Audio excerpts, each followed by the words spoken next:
இன்னும் எவ்வளவு ஒத்தனை கொடுத்தாலும் வீக்கமே குறைய மாட்டேங்குது. சின்ன பயலுங்க போட்டு அடி பொழந்துட்டாங்க போல. ஐயோ டேய் உங்க அளவுக்கு ஒண்ணு எங்களை விட ஒண்ணும் பெருசா அடி வாங்கன்னு சொல்ல வரேன். உண்மைதான், ஒத்துக்கிறோம். உங்களுக்காச்சும் இப்பதான் கொஞ்சம் கொஞ்சமா சட்டையை கிழிக்க ஆரம்பிச்சிருக்காங்க.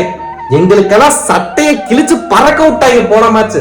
அம்மாட்டி இதனாலதான் நாங்க சட்டை போடுறதே இல்ல. போட்டா எப்படி மறுபடியும் கிழிச்சிருவாங்க தெரியும். அதான் போடுறதே நிறுத்திட்டோம். ஆமா, உண்மையா நீங்க யாருக்குதான் சப்போர்ட்? எங்களுக்கா இல்ல ஆர்சிபி காரனுக்கா? யார் தோத்தாலும் சந்தோஷப்படுறீங்க?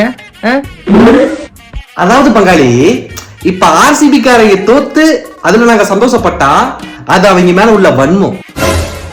ஆனா அதுவே நீ தோத்து நாங்க சந்தோஷப்பட்டா அது நட்பு ரீதியா வர சந்தோஷம்.